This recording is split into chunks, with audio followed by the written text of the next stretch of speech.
Hello, welcome to the Analyst Inside Cricket with me, Simon Hughes in London. Me, Simon Mann in Dubai. And you've watched what I suppose, from a population point of view, is the Champions Trophy final between David and Goliath.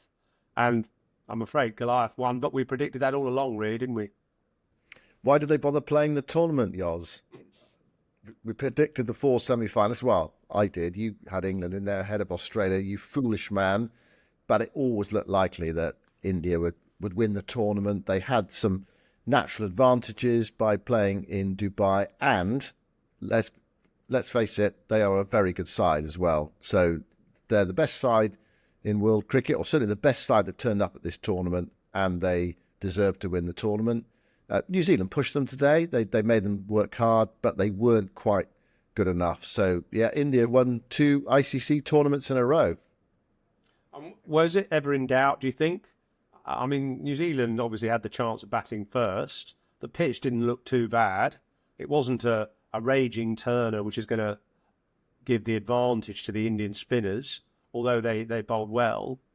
Where do you think the match turned?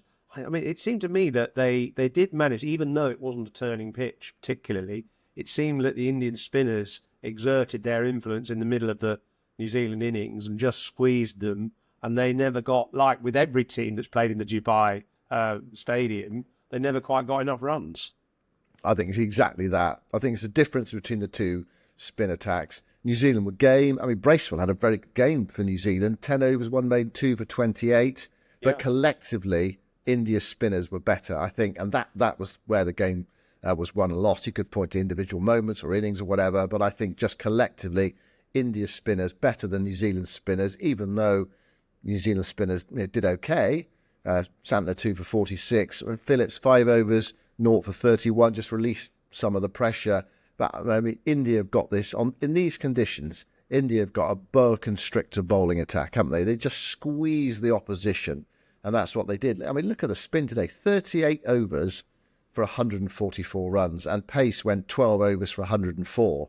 And to me, that was absolutely key, and it's been the key for India throughout the tournament. Once they alighted on this policy of actually just stacking their side with spin bowlers,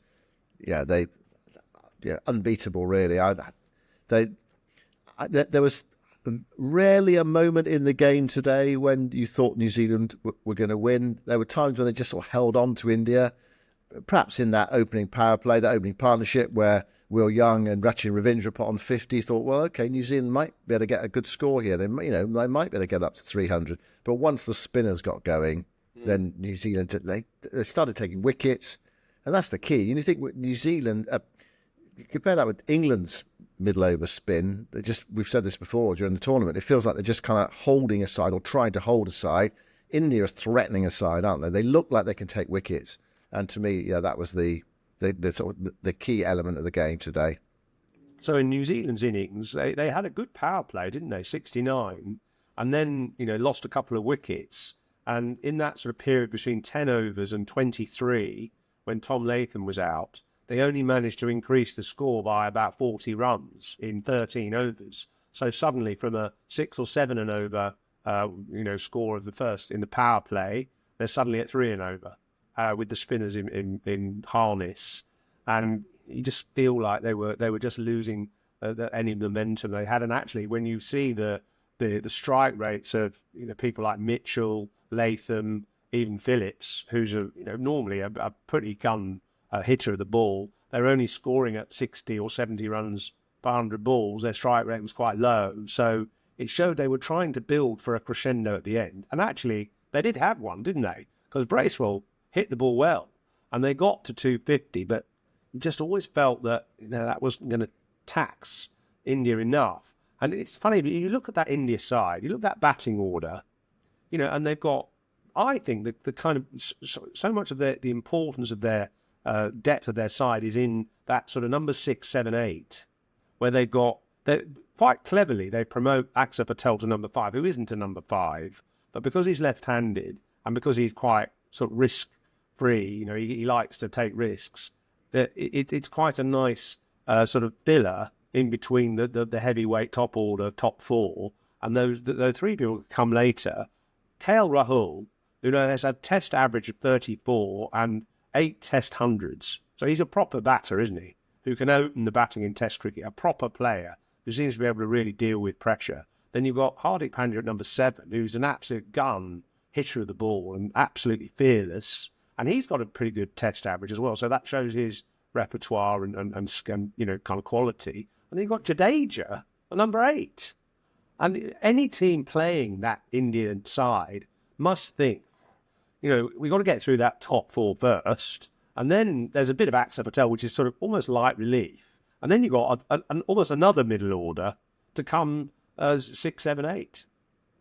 Yeah, I mean, I think you sort of damn Axar Patel with faint praise. I mean, I think he plays a really useful role. I think actually it was a clever selection having a number 5 because, you know, when he first came into the Indian side, he was batting lower down. You thought, you know, a lower order batter, or sorry, a bowler who bats in the lower order can get you some useful runs. But I think he makes good contributions, and it does mix up that batting order, provides them that left-hander at number 5. I think it's quite an imaginative selection, and it certainly worked for them in this tournament on these pitches because he can knock it round, but he's also got some strong shots as well. So, for example, he just saw a wicket at the other end go down, Shreyas Iyer out 183 for 4, and his response was to bunt a 6 over deep mid wicket, actually take a chance, because if he was caught on the deep mid wicket boundary, then India's victory might just have been in a bit of jeopardy. So he's got that in his game as well. So I think that was a bit of a masterstroke actually having him at number 5 in this one-day side, because it actually,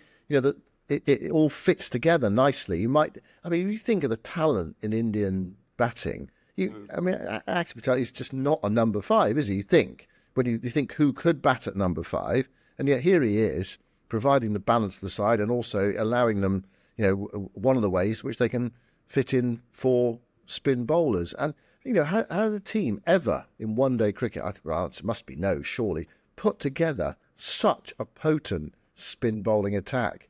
You know, you've got Chakravarti doing what he does. You've got Kuldeep Yadav, and then you've got the 2 left-arm spinners who, you know, are pretty miserly. And it's so difficult for any team, really, to come up against it and to counter it, especially on the surfaces that they've had in Dubai. You're right; it wasn't a raging turner. There was enough there, just enough there, and they bowled so accurately as well. That's the thing. And we had over, I think, 25 overs and 4 balls of dot balls in that New Zealand innings. 152 of the 300. Yeah, amazing. So actually, just a bit less than 25.2. So, you know, I use the phrase boa constrictor bowling attack, squeezing. Phrase, yeah. And it's appropriate, isn't it, for this Indian bowling lineup? And, you know, fair play to them. Okay, you know, they were given some advantages of playing in Dubai, and they absolutely used them to the full, exploited them. So actually, people say, "Oh, yeah, well, you know, India had all the advantages, it's all their way." They're still playing under tremendous pressure. It was actually interesting listening to KL Rahul at the end of the game. He did a television interview. I don't know whether you picked it up, but he said, what were you feeling when you came out to bat? And he said, quote, and this is quote, "I was shitting myself." Okay, that's a direct quote from KL Rahul. And that's an really experienced cricketer coming into bat with a team seemingly in control, but it just shows the pressure that even these, you know, top players from India feel. You know, this is big for them. They've lost some finals. They lost the World Cup final to Australia. You know, they lost the semi-finals to New Zealand in 2019. So, you know, fair play to them. That, you know, they're a good side. They were given some advantages, but they absolutely made the most of it. And they are a team playing under pressure because the expectation is massive every time they turn up from home, and any of the spectators that come up and watch them. And today there was about 25,000 in the ground, and 24,000, I think 987 were supporting India. I think New Zealand had about 13 fans there today, apparently, according to Simon Dool. You know, boa constrictor bowling attack, good description. Have you ever thought of being a cricket commentator or anything, maybe? No. I've thought I wouldn't if I were you. It's an illusory. It's not. Just not rabbit away job on this podcast. Yeah, exactly. Just stick with that. I mean, you mentioned that India had a couple of advantages sort of on the New Zealand side. In other words, New Zealand not quite at full strength. Matt Henry missing out, which was a shame, wasn't it? Because he's been the bowler of the tournament, really. And obviously they weren't able to pick him because of a shoulder injury. But Well, the I pace thought, bowler of the tournament, Yoz. The pace yes, bowler of the tournament. okay, fine. And I think the leading wicket taker as well, with 10 wickets. And, which is kind of slightly contrary to the most of the successful bowlers actually in the tournament. So that shows how well he's done. But I thought also, I just thought, is there a New Zealand opportunity here? Because India dropped, I think, 4 catches. I mean, none of them easy, but all of them you felt could have been taken on another day. And you give a team in a final 4 lives, you think, well, they might capitalise on that. But of course, actually, New Zealand missed 2 key chances themselves. Yeah, definitely. But yeah, that you drop 4, and you think it does give the opposition a lifeline. But I think it probably just shows overall the quality in this Indian side. They were able to shrug that off. And you're right, they weren't easy chances. Probably a couple of them could have been taken. New Zealand spinning some chances as well. I'm talking about catches. I mean, there was another brilliant catch from Led Phillips, Glenn Phillips. Yeah. An absolutely fabulous catch to get rid of Shubman Gill. I was actually standing outside when it happened. So you got the reaction from the crowd, who were all pro-India. And often when New Zealand did something today, there was total silence around the ground. They hit a 4 or 6 or whatever. But in that moment, there was a collective "ooh" from the crowd. It was a really bizarre reaction, but it just showed the brilliance of the catch. But yeah, there was that drop catch by Jameson, Shreyas Iyer, that long on, absolutely straightforward. I don't think that catching was particularly the difference between the two teams today. Ultimately, it didn't matter that India dropped those 4 catches. It probably one of those days where New Zealand had to hold on to everything. But yeah, look, an interesting game and a relatively close game, a close-ish game. But once India's spinners got going after the power play, you just felt sometime in the next 5 hours, India are going to win the Champions Trophy, and so it proved. 4 wickets and over to spare. Yeah, okay. New Zealand sort of held them. It just held on to them, but they just couldn't drag them, back in, and India eventually just bounding away with the game. Yeah. Well, we'll take a quick break, and afterwards we'll have a look at that India side that's won the Champions Trophy and also won a previous ICC tournament in the last year as well, and consider how good they were compared to the great teams of the past. And just a quick reminder about my Substack block on the Analyst, which at the moment features a piece about writing, actually, and how I got into writing, and some sort of little ideas on the back of World Book Day, which was last Friday. And I was just fascinated, actually, by the range of kids' dress outfits going to school on World Book Day, and the harassed-looking parents as well, who'd spend about sort of 2 hours getting them all into their outfits. But I'm glad I'm not there anymore. But anyway, it's a good fun thing. And I write about writing in as much as I know much about it. I used to write these school football and cricket reports when I was about 12 at my school, and my mother kept them, actually, amazingly. So I reprinted a couple. They're quite embarrassing. They're pretty derogatory about my own performances, actually. So have a look at that Substack blog, which is at the Crickverse. Google that and you'll get some entertainment, and we'll be back after this short break. Before the break, Yoz, you mentioned World Book Day. Well, that used to send sort of tremors through our house in the lead up to World Book Day, because you always had to dress your child up as some sort of book, and you're like, what on earth are we going to do? And of course, it always felt like there was some parents who took World Book Day very seriously, and their child would come in some sophisticated outfit, whereas you were going, what on earth are we going to dress them as? And there was always that competition. So whenever World Book Day turned up on the horizon, it was greeted with trepidation in my house. Absolutely, the good fancy idea, but actually it puts a lot of idea. Good idea, but it puts a lot of used to put a lot of pressure on the parents. I think the Harry Potter lookalikes do well in the party shops, actually, because there's a lot of those around. I liked that Stuart Broad actually posted a picture of someone dressed as him, a little kid of, I don't know, about 10, with the white headband and everything, and sort of celebrating a wicket, probably, which actually wasn't out as well, if it was Stuart Broad. celebrating an LBW or something, which hadn't yet been given. But it was a lovely picture of a little kid aged 10 dressed as football. How can you conceive of that in World Book Day? Well, Broady has produced a couple of books.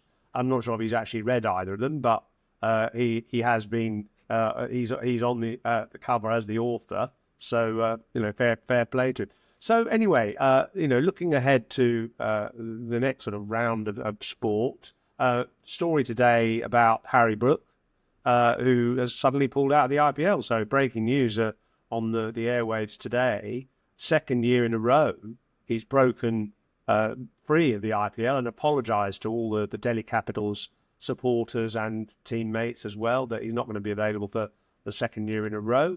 What do we put that down to, do you think? Well, I mean, you can put 2 and 2 together and you might be getting 4, you might be getting 17, but it seems to me that means that he's reducing his commitments potentially.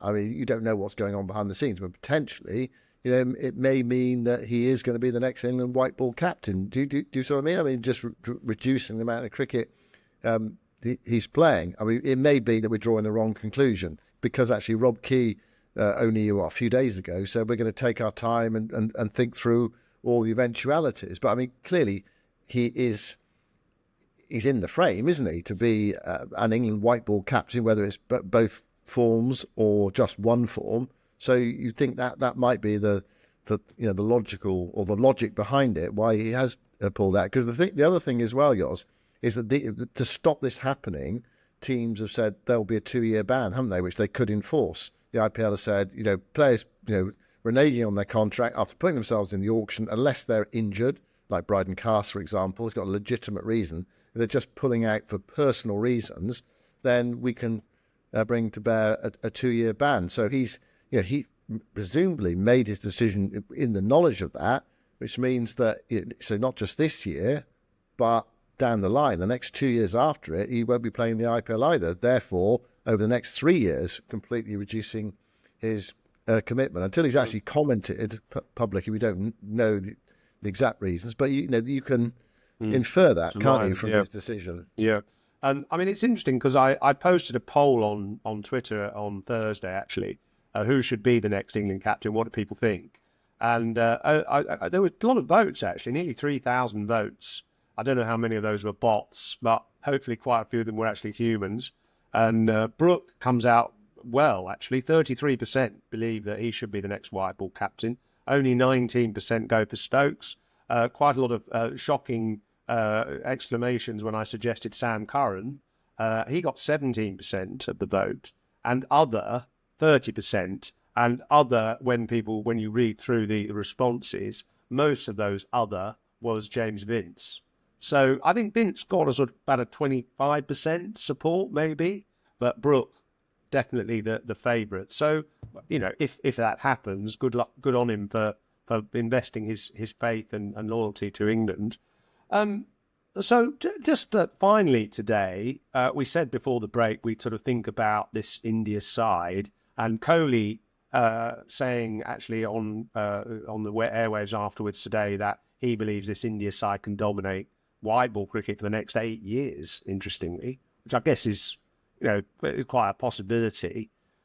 How good are they, though? How good is this India side compared to the great West Indies side of the 1970s, who won the first 2 World Cups and then went on to obviously dominate world cricket in the 1980s, and also that Australia side that won 3 World Cups in a row in the late 90s, early 2000s, and obviously equally good in Test cricket.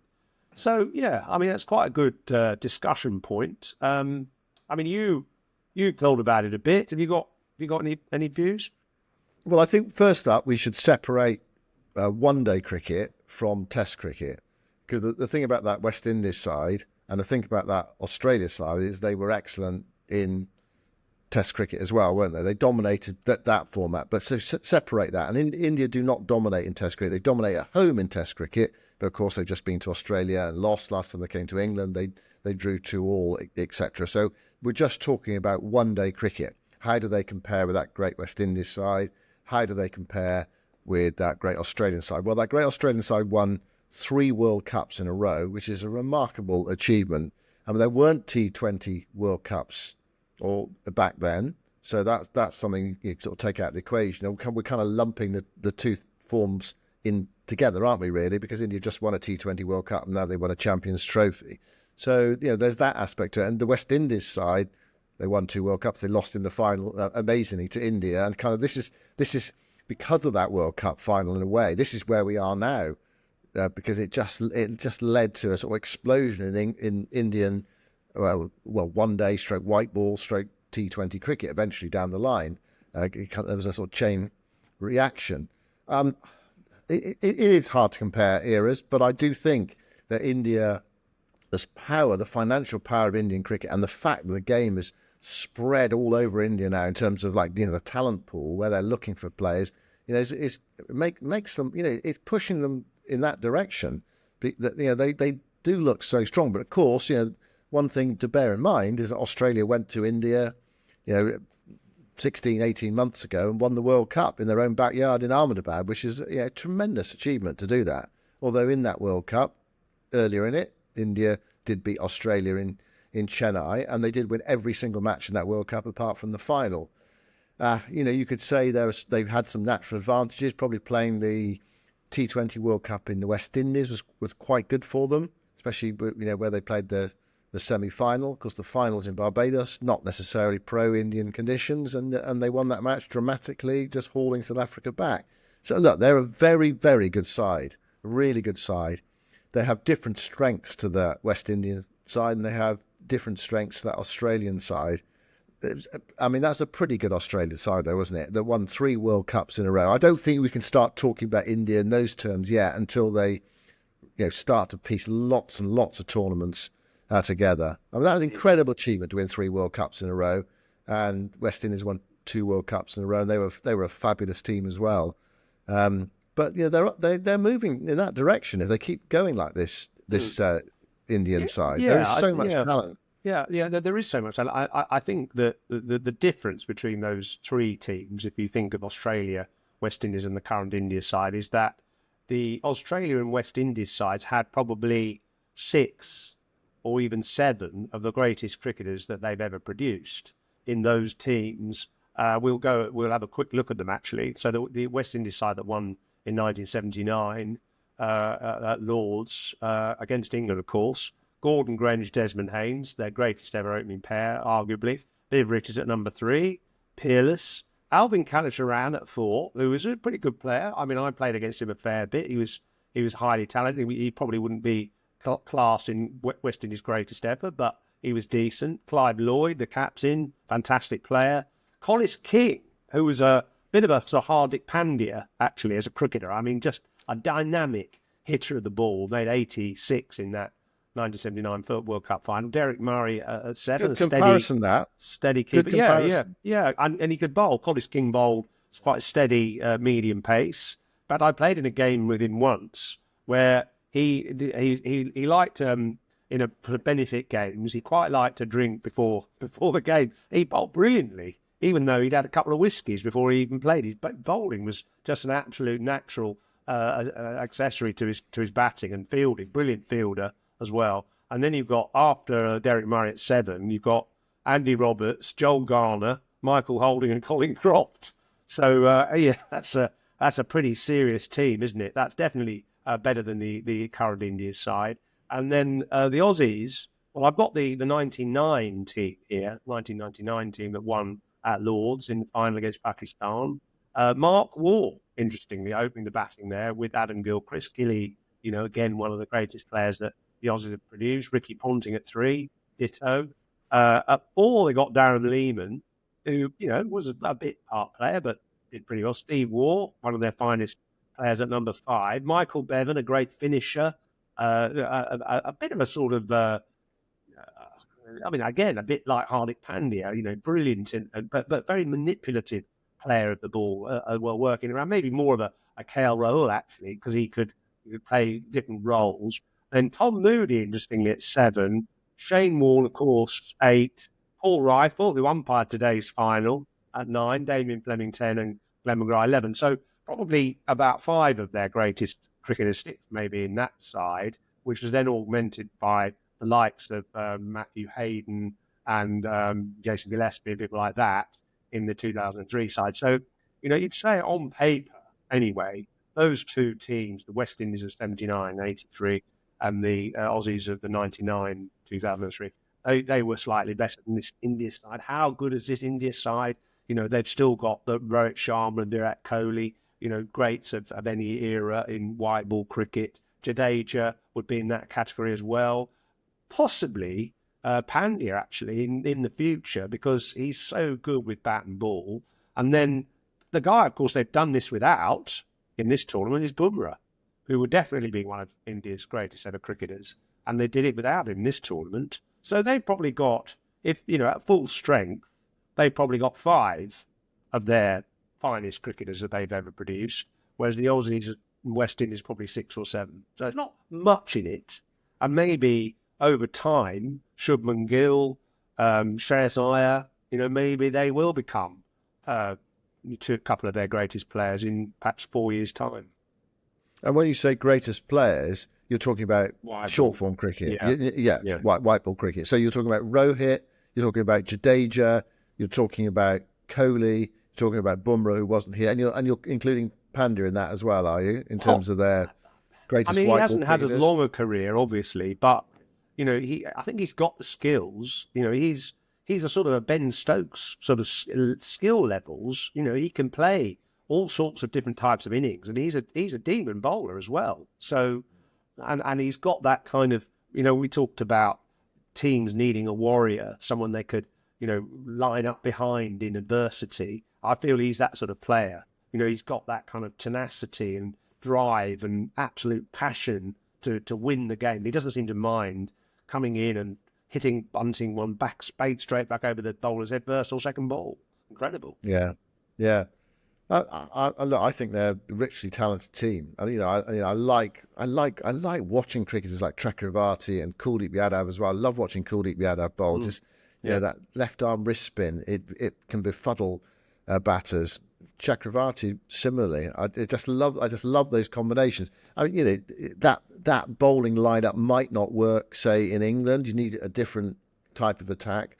But in these conditions, perhaps in Indian conditions, it works so well. And in certain conditions in other parts of the world as well, depending where, certain pitches in the West Indies, for example, that take spin. So like you, I think, look, they're definitely moving in the right direction. I think the key is they're starting to win tournaments now, aren't they? Where they would always threaten, they'd always be there or thereabouts. But semi-final defeat in the 2019 World Cup, final defeat in 2023.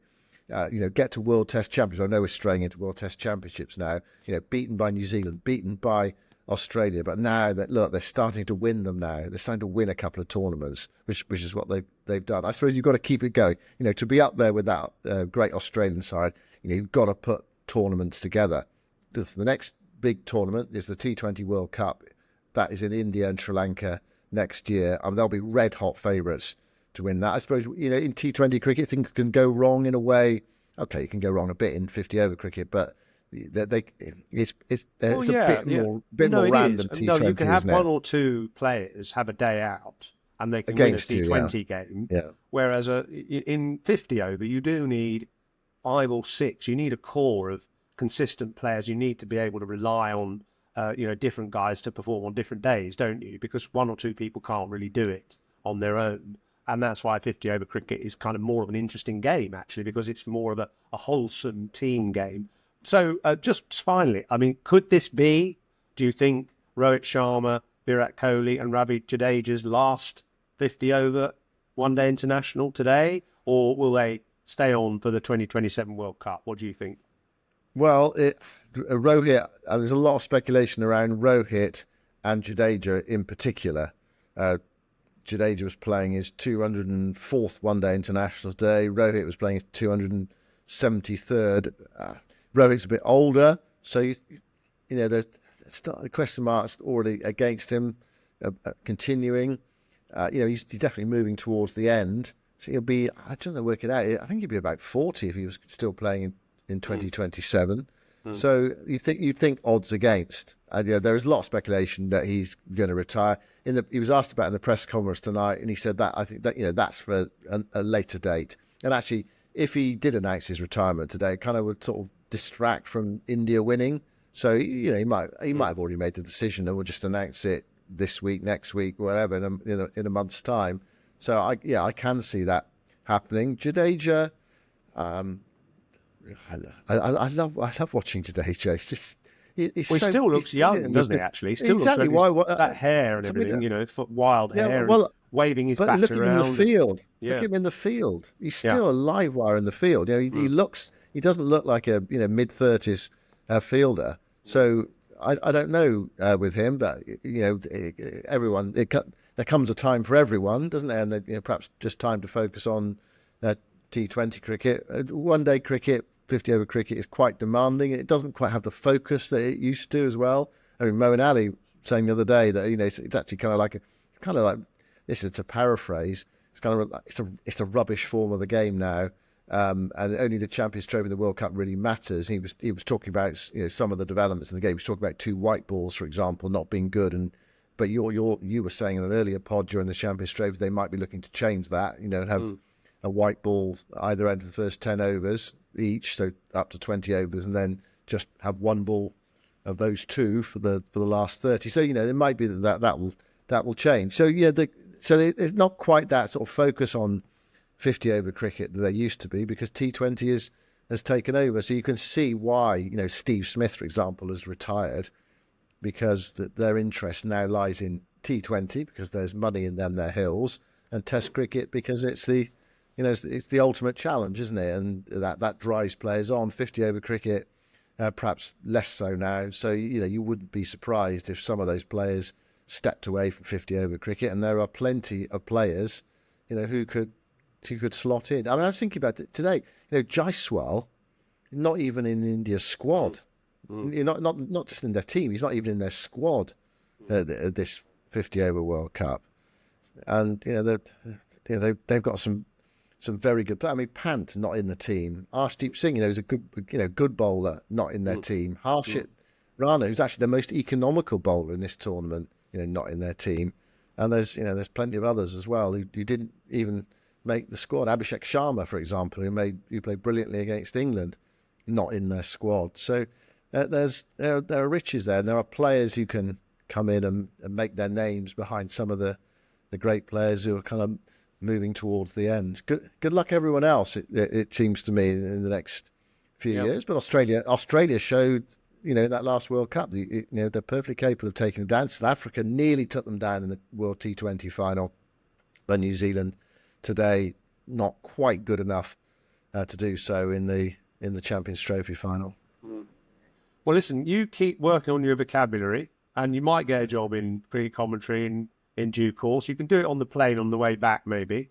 And we'll see you back in the UK shortly. Just in reference to future planning in English cricket, we've got quite an interesting interview coming up next week with the Durham Chief Executive, Tim Bostock, who has some very quite radical and quite interesting views on what should happen to the schedule of county cricket. So look out for that on this podcast. And we've also actually got Chris Tremlett in our virtual club tomorrow night as well. The former England and Hampshire fast bowler and son, of course, of Tim Tremlett, who was a great stalwart of Hampshire. So Chris Tremlett tomorrow night in the world's best cricket club. I'll post a link to that on the show notes, and we'll be back in midweek for another piece of cricket conversation.